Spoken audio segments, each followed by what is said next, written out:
What up, Ramley? It's your boy Nickoli. We riding with the Rams today. I had to hit y'all up so we can discuss this Peter King article that he put out, who has the Rams beating the Buffalo Bills in the Super Bowl and Matthew Stafford winning MVP and Offensive Player of the Year. He sees Stafford having the possibility of passing for over 6,000 yards this year. From what he saw at Rams camp it looked a lot like the offense of 2018 as far as how productive they were, just airing the ball out when Jared Goff was having perfect games against the Vikings and other games like that before, you know, things went awry with Jared Goff. And I mean, that's one of the biggest differences with a guy like Matthew Stafford, because with Goff it was tough for McVay. He had to be a perfect coach. Like, he's always been anointed as this offensive genius, but no coach is gonna call a perfect game all the time. There's gonna be plays that weren't good play calls. I mean, how many times have we seen McVay step up to the podium, take blame, say, yeah, I put my guys in a bad spot. I could have called a much better play on that play. But I mean, with Stafford though, he can do that. He can make a bad play call. Stafford's gonna be able to see it. He can be like, okay, this play that McVay's called into my headset, that this is not going to work against what the defense is showing me. So I'm going to audible out of that and audible into this, because this is going to work against what the defense is showing me. Sean McVay was staying in Jared Goff's headset, and pretty much the brains for Jared Goff, it was almost like he's a robot, and McVay's at the controls, reading the defense. That's why they did that up-tempo offense, to give McVay more time in Jared Goff's headset, with the defense already being in their personnel and lined up how they were going to be lined up for that play. So McVay could say, all right, go ahead and run this, run that. And he had up until 15 seconds to communicate to Goff what was going on. Once the league figured that out, that was a big deal. Teams just started waiting until after 15 seconds to adjust their defense, and that was where Jared Goff was starting to fall apart. Well, Stafford's a lot smarter, a lot more experienced, and he don't need McVay to make those calls for him, because he's seen every defense and he knows how to attack each defense, how the personnel, what they're showing him, and he can get teams out of good. He can get his team out of good plays and get them into a good one, and that's one of the biggest difference. You know, it's not all about arm talent and this and that.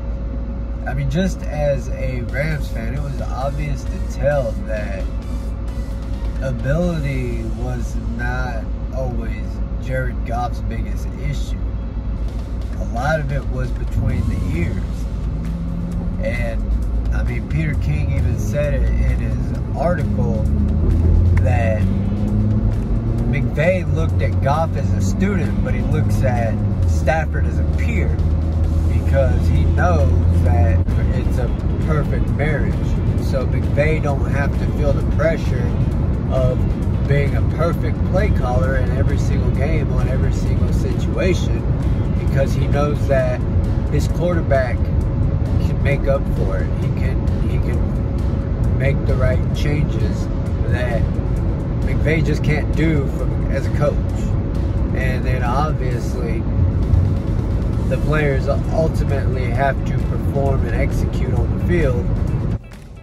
Obviously, you know, all the Rams YouTubers and, you know, the Rams fans that make Rams YouTube pages and whatnot that come and make commentary about the Rams, a lot of them, most of them, they're biased. They don't like to put out a lot of negative information about the Rams, you know, which is cool. You know, I don't have a problem with that. I mean, I'm a Rams fan. I like to hear positivity about the Rams. We don't get any of that in national media, especially those of us that don't live locally to the Rams, you know.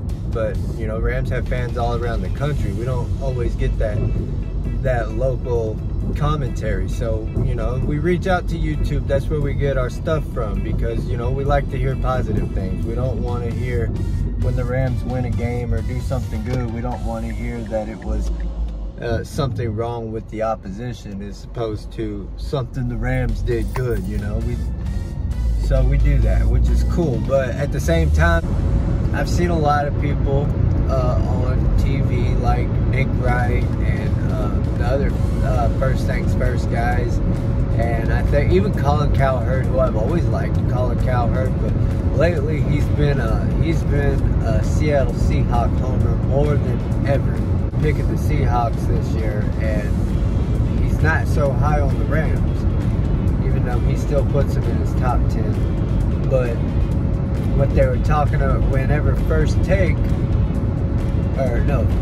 First, whenever they were discussing the Peter King article, they were saying, well, Matthew Stafford has never won anything, not with the Lions. Obviously, he's had one defense that was decent, and he went 11-5. He wasn't able to win with Jim Caldwell as his coach, a Super Bowl winning coach, with guys like Golden Tate and Calvin Johnson as receivers. So why is he going to be able to go to the Rams and win? Is it just that simple? The Rams were a good team with a quarterback holding them back, and we upgraded at quarterback, so naturally we should be that much better. I mean, based on a lot of the things that we said, just as far as the mental game of it, and just the sheer understanding and knowledge of the game from the quarterback position, as far as managing the game goes, I mean, Stafford's a smarter, more knowledgeable game manager than Jared Goff. So with the inspiration from the Peter King article and the season kicking off tomorrow, the Rams season kicking off this Sunday the 12th, how exciting is that? I guess I'm gonna go ahead and put my predictions out for the Rams this year. I see the Rams winning 12 games this year, and if they can get that 13th game, I see them getting that #1 seed. 12 might get them the #2 seed. And I don't know about MVP for Matthew Stafford, but I see 5,000 yards definitely within reach for Matthew Stafford. He's done it before, and he's got 17 games to work with, but 350 yards a game, I don't know if I mean, yes, McVay can get a little pass happy. You know, he loves to throw the football, and we've seen him get away from the run a few times, more than a few times at least, actually. But I do see that Rams win the division, win 12 games, and reach the NFC Championship game. I would love to say they're going to go to the Super Bowl. Well, hell, fuck it. The Rams are going to the Super Bowl. The Rams are going to win the Super Bowl. And I think the Chiefs are going to be the Rams' opponent, because their biggest issue last year in the Super Bowl, why they lost to Tampa Bay, was was their offensive line. And obviously, this whole offseason, the Chiefs focused on getting their offensive line built up. They even took Austin Blythe from us, who ain't even gonna start. So I think they probably got that taken care of. So if you can't get pressure on Patrick Mahomes, you're not gonna beat Patrick Mahomes. I'm sorry, the guy's just the best thing we've ever seen. So hopefully we can beat him. Hopefully it'll be kind of reliving the Monday night game we had, where Jared Goff actually played well, but this time it's going to be Matthew Stafford leading us to victory. And Defensive Player of the Year, Aaron Donald. Is he going to be able to win that, or is he going to start getting treated like LeBron James, to where he's automatically disqualified because they can't give it to him every year, so they're going to give it to somebody else? I think that's kind of why they gave it to Stephon Gilmore last year, just because they wanted to give it to somebody else, not last year, the year before that. But AD got it back again last year, so I would say AD for Defensive Player of the Year, because I think he's going to have a monster year. Unless they LeBron James him and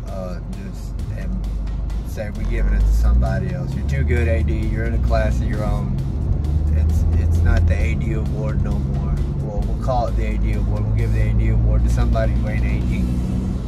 So yeah, that's it. That's my picks. Those are my predictions for this year, which is a happy ending for all Rams fans. The Matthew Stafford trade pays off. The Rams all in, like always. And I guess my next video is going to have to preview the Chicago Bears game, because we're running out of time. It's getting close. And I do want to mention one thing real quick, because I was going to make a video on this.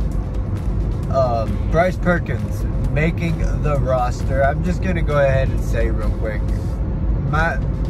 in my opinion, the reason why Bryce Perkins makes this roster is for the practice squad. He's not going to overtake John Wolford as the backup. In my opinion, he doesn't have the arm talent yet. It's probably due to some of his mechanics. I'm sure he could still get trained up and get better as he grows.